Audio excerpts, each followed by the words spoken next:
Hai hai hai Sobat Agro, makan sayuran merupakan pola hidup sehat yang dapat menjaga kesehatan tubuh. Kentang merupakan salah satu jenis sayuran yang banyak memiliki kandungan gizi. Budidaya kentang pun bisa menjadi peluang bisnis yang menjanjikan. Dalam 100 gram kentang mengandung sekitar 87 kalori, 20,1 gram karbohidrat, 1,9 gram protein, 0,1 gram lemak, dan 1,8 gram serat. Meski kentang bukan makanan pokok orang Indonesia, tetapi kentang hingga saat ini telah menjadi komoditi penting keempat dunia setelah padi. Konsumsi kentang juga cenderung meningkat setiap tahunnya. Selain bisa diolah menjadi berbagai macam olahan, kentang juga mengandung vitamin dan mineral yang penting bagi kesehatan tubuh. Selain itu, tanaman kentang mempunyai prospek besar dan sudah banyak mendatangkan untung bagi para petani. Menarik bukan? Sobat Agro penasaran? Tonton video ini sampai selesai dan berikut ulasannya.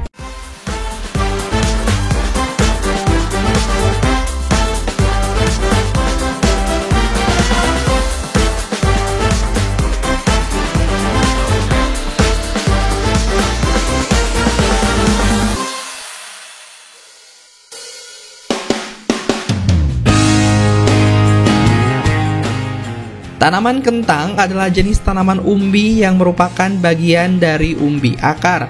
Tanaman kentang yang berasal dari Chili, Amerika Serikat, dan Meksiko ini merupakan komoditi penting dunia setelah padi, jagung, dan gandum. Mengutip dari Jurnal Keteknikan Pertanian, kentang mempunyai permintaan pasar yang cukup tinggi, di mana produksi kentang mencapai 1069 juta ton, sedangkan penggunaan kentang sebagai bahan makanan, bibit, dan lain-lain mencapai 1,18 juta ton. Konsumsi kentang yang digunakan dalam rumah tangga juga meningkat sekitar 1,76% setiap tahunnya.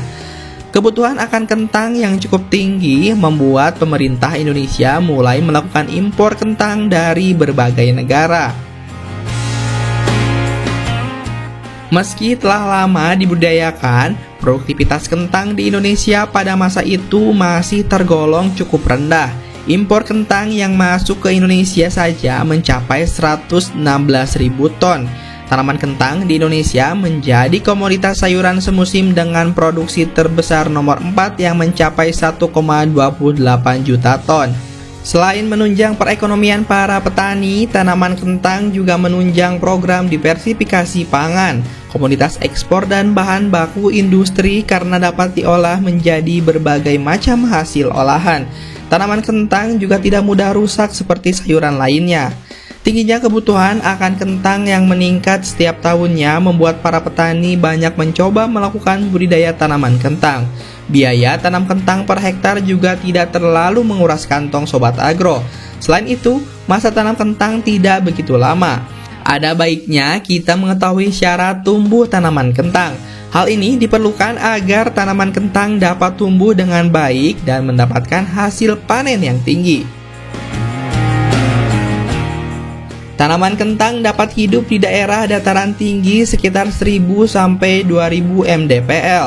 Curah hujan yang dibutuhkan tanaman kentang adalah 1200 sampai dengan 1500 mm per tahunnya.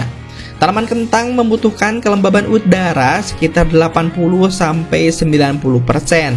Suhu ideal untuk tanaman kentang adalah 15 sampai 20 derajat Celcius. Pastikan tanaman kentang di tanah yang gembur dengan pH sekitar 5 sampai 6,5.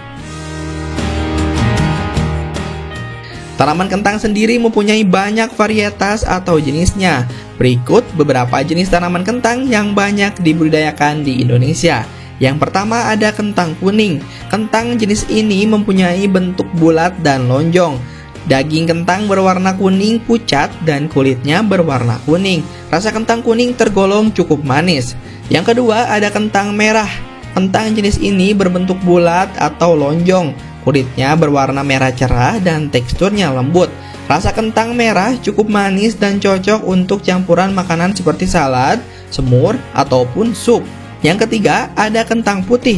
Kentang jenis ini mempunyai kulit dan daging berwarna putih. Kentang putih mempunyai tekstur yang padat serta mempunyai kulit tipis dan halus. Salah satu varietas yang banyak dibudidayakan petani adalah jenis kentang kuning seperti granola dan Atlantik. Budidaya kentang jenis ini mencapai 80-90% dari keseluruhan kentang yang dibudidayakan di Indonesia.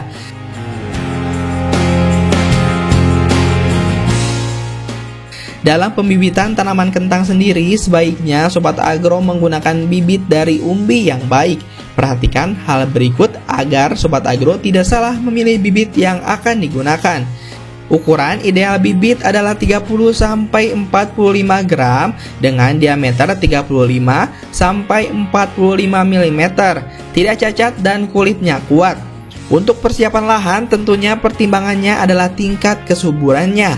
Kandungan bakteri premium seperti Pseudomonas alkaligenes tentu menjadi pertimbangan dalam meningkatkan penyerapan unsur hara seperti N, P, dan K.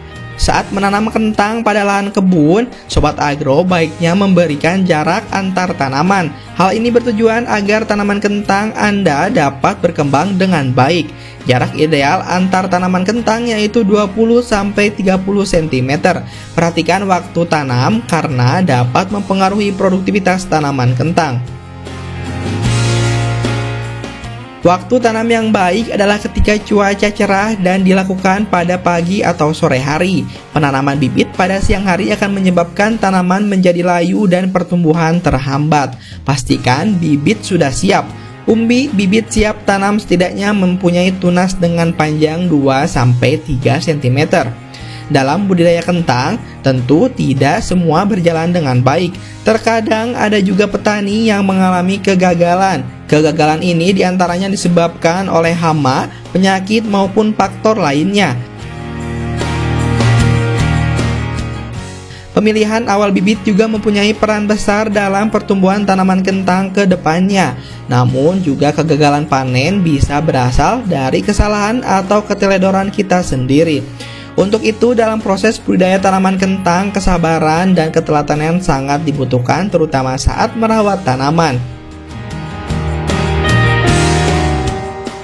Perawatan yang baik akan membuat tanaman kentang juga tumbuh dengan baik. Untuk itu, Sobat Agro perlu memperhatikan hal-hal berikut untuk meminimalisirkan adanya kegagalan dalam budidaya tanaman kentang. Untuk umur panen kentang idealnya antara 80-120 hari. Lakukan pengambilan umbi setelah 2-3 minggu setelah bunga tanaman kentang mulai mengering atau layu. Pilihlah kentang berukuran besar untuk dipanen. Biarkan kentang yang masih berukuran kecil untuk tumbuh lebih besar dan bisa dipanen di lain waktu. Selesai panen, diamkan sesaat agar tanah yang menempel mengering dengan sendirinya sehingga mudah dibersihkan.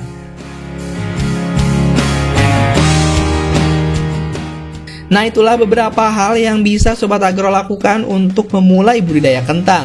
Selain peluang budidaya kentang masih terbuka lebar, saatnya Sobat Agro mencoba budidaya kentang sendiri dengan metode organik. Seperti biasa, terus dukung channel ini dengan cara like, comment, and subscribe.